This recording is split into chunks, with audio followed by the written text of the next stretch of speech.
Hello dear student, welcome you to our new video. My name is Satish Chauhan, presently teaching in Suraj School Bawal. So today we will discuss about 8th class history, first chapter when, where and how. Okay, so start our topic. जैसे कि इसमें कहा गया है कि history का ही chapter है और चैप्टर का नेम है व्हेन वेयर एंड हाउ, यानी कि कब कैसे कहाँ। एक्चुअली इसमें कोई किसी राजा की स्टोरी या किसी वॉर के बारे में नहीं पढ़ाया जाएगा इस चैप्टर में। इस चैप्टर में बेसिकली पढ़ाया जाएगा कि हिस्ट्री क्या है, हिस्ट्री की इम्पोर्टेंस क्यों है। अगर आप लोग हिस्ट्री पढ़ते हो, आपकी सिविक्स में आपकी जो एसएस में सब्जेक्ट है, तो वो क्यों है, हिस्ट्री पढ़ने समय क्या बेनिफिट मिल सकते हैं और हिस्ट्री कैसे क्रिएट की जाती है, कैसे हिस्ट्री के बारे में सोर्स कैसे क्या हैं, कैसे पता लगाया जाता है हिस्ट्री के बारे में, तो इतिहास के बारे में। तो वो सब चीज़ें को एक नॉर्मल वे में समझाने की कोशिश करी गई है। ओके, सो इसमें हम कुछ और चीज़ें भी देखते हैं, जैसे कि इस चैप्टर में हम क्या क्या चीज़ों को हमें समझने का मौका मिलेगा। मॉडर्न पीरियड यानी कि जो है कैसे डेवलप हुआ, उसके बारे में हमें अंडरस्टैंडिंग समझने का मौका मिलेगा। And to find out the source use of this period, यानी कि इस पीरियड में हमें कौन कौन सोर्स मिले जिससे हमें पता चल सका उस समय के बारे में।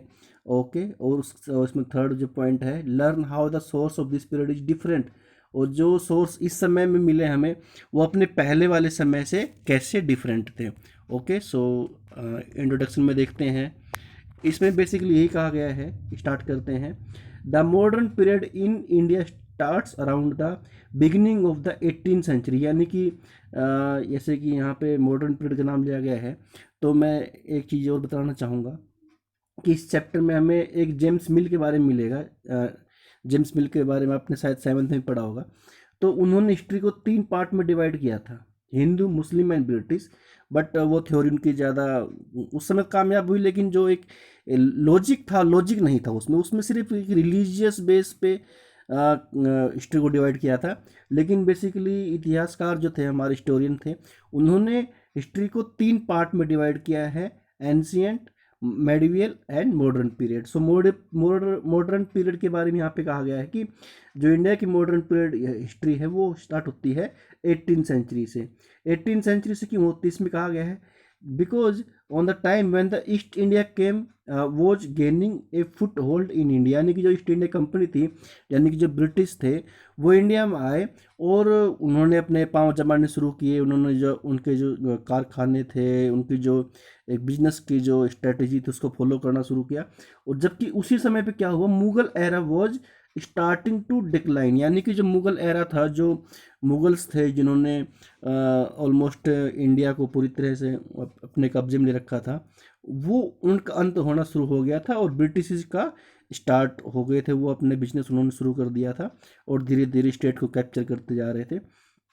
तो in this book we will see how events, जो इस बुक में हम यहाँ पे कहा गया है, इस बुक में, यानी कि इस बुक में हम क्या क्या देखेंगे कि जो घटनाएं कैसे कैसे घटी और विच ब्रोट कॉन्फ्लिक्ट्स, यानी कि जो आपस में विरोधाभास शुरू हुए, आपस में विरोध शुरू हुए, कैसे किसके बीच में, ईस्ट इंडिया कंपनी के बीच में और रीजनल रूलर्स, यानी कि जो लोकल रूलर्स थे, जाट थे, राजपूत थे, साउथ में थे, कई सारे किंग्स थे।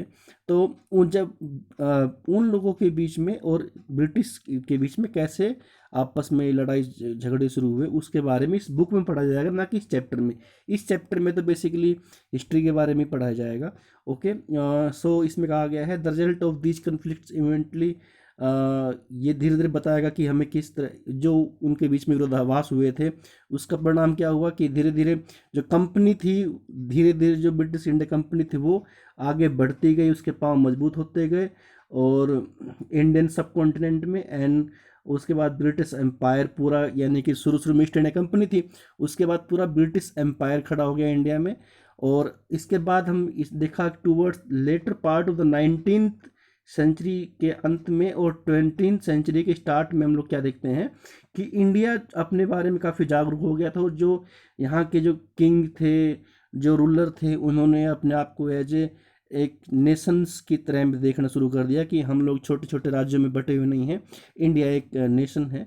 और फिर फाइनली क्या हुआ, फ्रीडम स्ट्रगल शुरू हुआ एंड 1947 में India gain independence.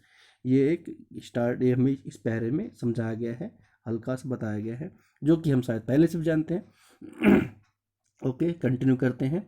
History is not just the study of information. यहाँ पे कहा गया है कि इतिहास है वो सिर्फ ये नहीं कि इंफॉर्मेशन है कि हमें किसी चीज़ के बारे में जानकारी मिल जाती है, handed unchange from generation to generation, हम उसी चीज़ को पढ़ते रहते हैं, नहीं।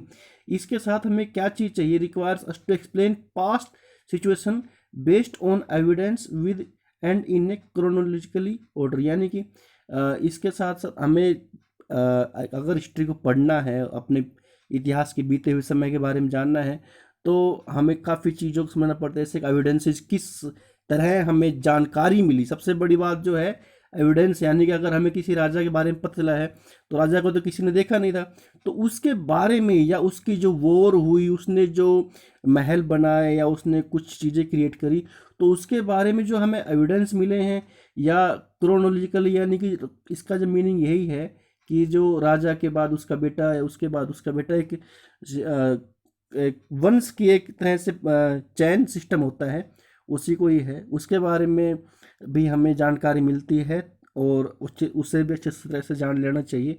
इसमें बेसिकली यही कहा गया है कि इतिहास को हम आंख बंद करके हमें स्वीकार नहीं कर लेना चाहिए, विद न्यू एविडेंस। यहाँ पे देखो बताया भी गया है, विद न्यू एविडेंस और फ्रेश इंटरप्रिटेशन। यानी कि अगर सपोज किसी राजा के बारे में आपने कहीं बुक से पढ़ा है, लेकिन अगर कोई न्यू एविडेंस आते हैं या कोई नई आपको जानकारी मिलती है, तो a new understanding of the past can be achieved. तो हो सकता है उसके बारे में कुछ अपडेट मिल सके और उसको एक नए तरह से समझा जा सके। लेकिन साथ में ये भी कहा गया है कि जो आपके पास नई सूचना आई है, नई इंटरप्रिटेशन आई है, वो भी कंफर्म होनी चाहिए, यानी कि लॉजिकली होनी चाहिए, आर्गुमेंट पे बेस पे, जो एनालिटिक मेथड्स हैं उनके ऊपर, यानी कंफर्म होने के बाद ही उसको आगे बढ़ाना चाहिए और इतिहास से छेड़छाड़ करनी चाहिए।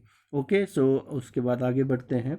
सबसे इम्पोर्टेंट जो आ रहा है, नेक्स्ट टॉपिक आ रहे हैं, यानी कि डेट्स एंड इवेंट। डेट्स यानी कि कह सकते हैं कि जो बेसिकली हिस्ट्री क्या है, एक डेट है, यानी कि डेट की जो तारीखों का मायाजाल है।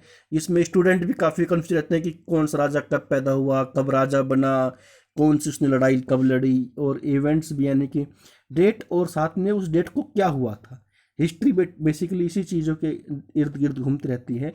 तो ये एक इम्पोर्टेंट पार्ट है, यानी कि अगर हमें एक ट्रैक करना है किसी चीज़ को, तो हम डेट से हम उस चीज़ को इजीली ट्रैक कर सकते हैं। ओके, जैसे कि यहाँ पे बताया भी गया है, in the study of history dates are very essential. Date के बिना हम किसी चीज़ को एक कंस्ट्रक्ट, यानी कि उसके सीक्वेंस को हम क्रिएट नहीं कर सकते। यहाँ पे क्रोनोलॉजिकल ऑर्डर भी कहा गया, यानी कि अगर राजा का बेटा राजा बना तो कब मरा, कब वो पुराने वाला राजा मरा, कब नया राजा बना है, तो उसके बीच में भी हमें डेट्स ही काफ़ी इंपॉर्टेंट हैं, जो हमें अच्छे से किसी भी चीज़ को क्लियर करती हैं। ओके, सो आगे बढ़ते हैं। यहाँ पे भी देखो वही कहा गया, यहाँ इस आगे पैरे में वही कहा गया, reconstruction and re interpreting historic events throw. जो क्रोनोलॉजिकल ऑर्डर्स है, यानी कि वही उसी चीज़ को बार बार रिपीट किया गया है। उस help us to place historical events, जो इतिहास के जो घटनाएं हैं उसके बारे में भी जानने का मौका मिलती है। People in the context of time, उस समय में लोग कैसे थे, उस समय जो राजा बना और जो घटनाएं घटी इतिहास में, उस समय के बारे में हमें डेट से ही, और जो घटनाएं घटी हैं उनको लिंक करने से ही हमें आसानी से उस चीज़ को हम समझ सकते हैं। ओके, सो आगे बढ़ते हैं। जैसे कि यहाँ पे कहा गया date turning point in history, यानी कि वो है सबसे इम्पोर्टेंट पॉइंट है, डेट लगा सकते हैं। इसमें कहा गया है कि dates in history help us identify events. हमें किसी भी इतिहास की घटना को समझने में हमारी हेल्प कर सकती है। यानी कि कहा गया है कि जो एंशियंट एज है और उससे लेकर के प्रेजेंट डे, यानी कि जो पुराने से पुराना समय कह सकते हो, आज का दिन कह सकते हैं, अगर उसमें हम डेट को हमें अच्छे से समझ लें तो हम इतिहास को भी अच्छे से हम समझ सकते हैं। ओके, उसी को ही आगे कहा गया है, chronologically ordering of events help us to, यानी कि जो घटनाएं घटी हैं उसको अगर हम one by one, step by step रखें, तो हम उस जो डेवलपमेंट हुई थी, यानी कि उसके बाद दूसरी घटना क्या घटी और क्यों घटी, तो पीछे घटने जो उससे पूर्व घटना है उसको अगर स्टडी करेंगे तो नेक्स्ट घटना के बारे में हमें आसानी से पता चल जाएगा। ओके, यहाँ पे कहा गया है कि डेट अपने बारे में, ये ठीक है, डेट काफ़ी इंपॉर्टेंट होती है लेकिन वो भी ज़्यादा, वो भी पूरा अपने ऊपर डिपेंड नहीं है। जैसे कि यहाँ पे एक पॉइंट दिया गया, उससे आप इस चीज़ को समझ सकोगे। यहाँ पे कहा गया है कि invention of the wheel can not describe on word particular date, यानी कि ये ठीक है कि जब पहिए की खोज की गई थी तो वो किस दिन खोज की गई थी ये तो किसी को नहीं पता। वो डेट, एक्चुअल डेट कैसे किस दिन घटी थी घटना, ये तो कोई नहीं जानता। लेकिन ये जो घटना घटी, यानी कि इवेंट्स के बारे में कहा गया है, जो घटना घटी, इट वॉज ए रेवोल्यूशनाइज्ड ट्रांसपोर्टेशन, लेकिन उसने जो एक कहते हैं कि ट्रांसपोर्टेशन में काफ़ी एक क्रांतिकारी बदलाव लाया, वो एक इम्पोर्टेंट है। यानी कि डेट को भी हल्का सा एक वो कर दिया गया, इवेंट्स को, घटना को ज़्यादा इम्पोर्टेंट माना गया, क्योंकि कई बार इतिहास में हमें डेट के बारे में ज़्यादा जानकारी नहीं मिल पाती, लेकिन उस समय में जो इवेंट्स हुए थे उनके बारे में हमें रिपोर्ट मिल जाती है। ओके, डिवीजन ऑफ टाइम, या थोड़ा सा मैं इसको नीचे कर देता हूँ हल्का सा, division of time into period.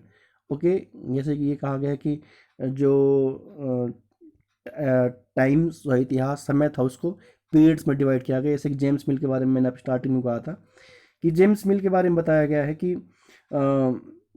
19th century में एक British historian, specially James mill, had divided Indian history into 3 periods. उन्होंने इंडियन हिस्ट्री को 3 पार्ट में डिवाइड किया था, हिंदू, मुस्लिम एंड ब्रिटिश।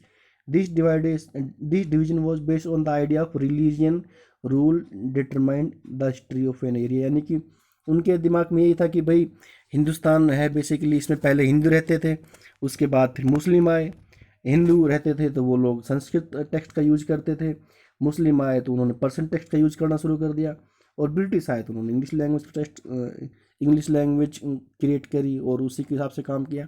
तो इसी चीज़ को, इसलिए उन्होंने जो हमारा इतिहास था उसको हिंदू ब्रिटिश, ये Hindu, Muslim and British 3 category में बांट दिया, जबकि यह सही नहीं है। For this was the time when the, यहाँ पे कहा गया है कि 1200 सी, यानी कि संस्कृत को बोलते हैं कि उससे आगे वो ग्रो नहीं कर पाई। ग्रो इसलिए नहीं कर पाई क्योंकि उस समय पे हिंदुओं की ताकत थी, वो हिंदू थे, वो डिक्लाइन होने, कमज़ोर होने शुरू हो गए थे, और मुस्लिम समय आ गया था, और वो लोग अपने साथ पर्शियन जो सोर्सेज थे वो लोग लाए, पर्शियन लैंग्वेज को, और उसके बाद लगभग पर्शियन लैंग्वेज को ही आगे ज़्यादा उसको फैलाया गया, उसी को आगे डेवलप किया। ओके, आगे बढ़ते हैं। पीरियडाइजेशंस के बारे में कहा गया है कि बेसिकली क्या होता है कि हम किसी पीरियडाइजेशन के बारे में कहें तो एक history, time bound history set होता है, इसके बारे में कुछ समय की, उस समय की जो घटनाएं होती हैं उनके बारे में यूजुअली लिमिट द अंडरस्टैंडिंग, कुछ लिमिट तक रखा जाता है। लेकिन अब ऐसा नहीं है। यहाँ पे कहा गया है, यहाँ पे कहा गया है कि ओरल, मैं आपको बताता हूँ, the emphasis on the multiple resources and their comparison such as the oral tradition, यानी कि जो वैसे ही एक संस्कृतिक चली आ रही थी, लोगों का रहन सहन, method of analysis highlighting culture and economic history and the social role of religion are encouraging historian जो इतिहासकार थे उन्होंने क्या किया, उनको इस चीज़ से इनकरेज हुए वो, और प्रेरणा ली to move away from simplistic, जो एक नॉर्मल तरीके से वो लोग किसी भी इतिहास को पढ़ते थे, अब वो डीपली जाने लगे उस चीज़ में। ओके, सो किसी भी कंटेक्स्ट में वो लोग और अंदर तक जाने लगे। This provides better insight into the past, और इससे क्या हुआ, जो हमें बीता समय था उसको और अच्छे से जानने का हमें मौका मिला। However, the method of dividing time into period is convenient and uncomplicated, यानी कहा गया कि जो टाइम के बेस्ड पे डिवाइड होता है, हिस्ट्री डिवाइड होती है, वो एक आसान होती है और ज़्यादा उलझी हुई नहीं होती। So in recent time historians have categorize the study of Indian history, जैसे कि बताया था पहले भी कि हमारे इतिहासकारों ने इंडियन हिस्ट्री को 3 पार्ट में डिवाइड किया है, एंशियंट, मेडिवल और मॉडर्न। और एंसेंट के बारे में आप लोग आई थिंक 6th में पढ़ चुके हो, 7th में मेडिवल के बारे में। सो 8th क्लास है तो इसमें मॉडर्न के बारे में ज़्यादा पढ़ाया जाएगा। Okay, source of modern history कि मॉडर्न हिस्ट्री क्या है। यहाँ पे देखो बहुत आसान है मॉडर्न हिस्ट्री समझना, क्योंकि इस समय तक हमारे पास एक बहुत इंपॉर्टेंट चीज़ आ गई थी, यानी कि प्रिंटिंग प्रेस, जिससे जो भी कुछ चीज़ था हमें इजीली अवेलेबल हो जाता था, इससे ज़्यादा हमें उसमें मेहनत नहीं करनी पड़ती थी। यहाँ पे कहा गया है कि modern period of history in India has ample source of information. Ample मतलब बहुत ज़्यादा मात्रा में हमें उस समय में इंफॉर्मेशन मिली है, जैसे कि इन्वेंशन ऑफ प्रिंटिंग प्रेस, यानी कि जब प्रिंटिंग प्रेस का जब खोज की गई सो उससे क्या हुआ, there was growth in production of literary, यानी कि लोग लिटरेरी सोर्सेज जो हमें मिले, लगभग बुक्स थी, जो लेटर्स थे, रिकॉर्ड्स थे, जैसे यहाँ पे आ गया magazine, books, journals, newspaper, poem, drama, इन सब चीज़ों से हमें उस समय के बारे में जानकारी आसानी से मिल गई। ओके, लेकिन इसको भी इस सोर्स को भी दो भागों में बांटा गया है, primary source and secondary source. Primary source वो है जो फर्स्ट हैंड इन्फॉर्मेशन, यानी कि जो डायरेक्ट कम्युनिकेट किया गया था जिस सोर्स में, जिसके बीच में घटना घटी, उससे प्राइमरी सोर्स माना गया। और सेकेंडरी सोर्स है जो किसी और के जरिए सुना गया, कानो सुनी बात है, या किसी ने बताई घटना को, उसको सेकेंडरी सोर्स में यहाँ पे काउंट किया गया। यहाँ पे ऐसे बता भी रखा है। प्राइमरी सोर्स में हम देखते हैं कि प्राइमरी सोर्स में क्या है, जैसे कि फर्स्ट हैंड रिपोर्ट्स, कोई रिपोर्ट्स हैं किसी अफसर ने बनाई थी, कोई बिल्डिंग से बिल्डिंग में जो भी लिखी हुई चीज़ें हैं वो प्राइमरी सोर्स में आती है, क्योंकि वो एक खुद एक एविडेंस है। Had been registered at the time when the event was happening और टेकिंग प्लेस, यानी कि जब उस समय घटना घट रही थी या उस समय कुछ इवेंट चल रहा था, तो वो अपने आप में ही एक ही तरह से एविडेंस में मान ली जाती है। थस फॉर, इसलिए कहते हैं, इसलिए देखो यहाँ पे नाम और भी डिटेल्स लगाया गया है कि आर्ट फैक्ट हो गए, क्वाइंस, लेटर्स, फोटोग्राफ, ये सब मिलकर के क्या बनाते हैं, प्राइमरी सोर्स बनाते हैं। These sources often depict the incident or the factual aspect. They are often unbiased and very objective. मतलब इन सोर्स को जो कहा गया है कि ये लगभग ट्रू होते हैं, सही होते हैं, इसलिए इन पे ज़्यादा शक नहीं करते हैं। ओके, सो सेकेंडरी सोर्स में कहा गया है कि इसमें बेसिकली कहा गया है कि कोई traditional as told by the people, लोगों द्वारा बताया गया है, जो या तो उस समय पर मौजूद था और जब उस समय घटना हो रही थी, या फिर उसने हियर्ड द सेम, या फिर उसने किसी से सुना, एंड वर नाउ रीनरेटिंग इट, और सुन करके फिर दोबारा सुना रहा है, तो यानी कि उसमें लगभग डाउट्स रहते हैं, इसलिए इसको एज ए सेकेंडरी सोर्स माना गया है। इसमें कहा गया ऐसे फिल्म्स हो गई, पेंटिंग्स हो गई, नॉवेल्स हो गई, बायोग्राफीज हो गई, इनको एज ए सेकेंडरी सोर्स से माना गया है। ओके, सो अब नाउ नेक्स्ट पे चलते हैं। ऑटोबायोग्राफी के बारे में बताया गया है कि ऑटोबायोग्राफी क्या होगी। ऑटोबायोग्राफी यानी कि आत्मकथा है, जिसका मीनिंग आप जानते ही हो। ऑटोबायोग्राफी क्या है कि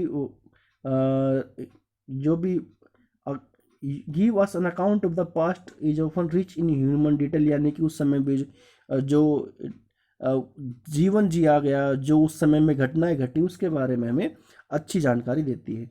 लेकिन यहाँ पे भी कहा गया है कि ऑटोबायोग्राफी में किस किस चीज़ का ध्यान रखना चाहिए, जैसे कि यहाँ पे कहा गया है कि careful we read and interpret autography, हमें ध्यान रखना चाहिए। जैसे कहा गया we need to remember that retrospective accounts were written very often, यानी कि रेट्रोस्पेक्टिव कह सकते हैं कि जब कोई आदमी आत्मकथा लिखता है या अपने जीवन के बारे में बताता है, तो वो बीते हुए समय के बारे में बताता है, और बीते हुए समय के दे टेल अस द, और ये भी कहा गया है कि जब उसने किसी ऑथर को बताया तो उसने उसमें कौन कौन सी चीज़ें रखा। यहाँ पे कहा गया है कि वट ही और सी सा इज इम्पोर्टेंट, उस जो ऑथर, जो राइटर लिख रहा था उसकी कहानी को, उसने किस किस चीज़ को इम्पोर्टेंट समझा और उसको लिखा, और जो उसने इम्पोर्टेंट नहीं समझा, हो सकता है कि वो हमारे लिए ज़्यादा इम्पोर्टेंट हो, इतिहास के ज़्यादा इम्पोर्टेंट हो। और यहाँ पे कहा गया है कि how a person wanted to his or her life to be viewed by others, यानी कि एक इंसान चाहता है कि अपने जीवन के काफ़ी चीज़ों को छुपाना चाहता है कि जो दूसरे लोग ना देखें, और काफ़ी चीज़ों को दिखाना चाहता है ताकि दूसरे लोग देखें। तो इसमें कहा गया है कि यहाँ पे थोड़ी सी इतिहास ऑटोबायोग्राफी में थोड़ी सी डर रहता है कि उसने कितनी चीज़ों को सच्चे तरीके से बताया गया है। Okay, so In reading these accounts we have try and see what the author does not tell us. Okay, हमें ये कहा गया कि हमें ये भी ध्यान रखना चाहिए कि किसी की ऑटोबायोग्राफी में शायद ऑथर ने क्या नहीं बताया और वो हमें कैसे पता चल सकता है। ओके, सो इसके बाद है गवर्नमेंट रिकॉर्ड। गवर्नमेंट रिकॉर्ड काफ़ी इजी है, वेट मूवमेंट है। गवर्नमेंट रिकॉर्ड के बारे में बताया गया है, the British government was very particular in meticulous record, यानी कि ब्रिटिश गवर्नमेंट तो जी वो इस चीज़ में काफ़ी आगे थी, वो हर चीज़ का रिकॉर्ड मेंटेन करती थी। सो जो रिकॉर्ड थे, record were maintain proceedings of meeting, यानी कि कोई मीटिंग हुई है या कोई लीगल एक्ट है, बिल्स है जो पास किए गए थे, और एक्सचेंज ऑफ ऑफिशियल लेटर्स जो अधिकारी द्वारा पत्र लिखे गए थे। The record also consist of diary record of official, यानी कि जो डायरी रिकॉर्ड होते हैं जो किसी भी अधिकारी को मिलते हैं और वो रोज़ की अपनी जो एक्टिविटी को उसमें नोट करता है, वो भी एज ए सोर्स कहलाती है, हिस्ट्री का सोर्स बन जाती है। और इसके अलावा कहा गया special archive were build by the British government, और स्पेशल आर्चिव बनाए गए थे, यानी कि लाइब्रेरी की तरह ही बनाए गए थे, जहाँ पर जो रिकॉर्ड्स हैं, इंपॉर्टेंट डॉक्यूमेंट है, उनको सुरक्षित रखा जा सके। यहाँ पर कहा गया है the national archive of Delhi and the national museum of history in New Delhi now are rich troves of information for this period, यानी कि हमें पुराने समय के बारे में, इतिहास के बारे में हमें उनसे, नेशनल आर्चिव से और हिस्ट्री से, हिस्ट्री के म्यूजियम से काफ़ी हमें इंपॉर्टेंट चीज़ें हमें मिल सकती हैं। ओके, सो आगे बढ़ते हैं।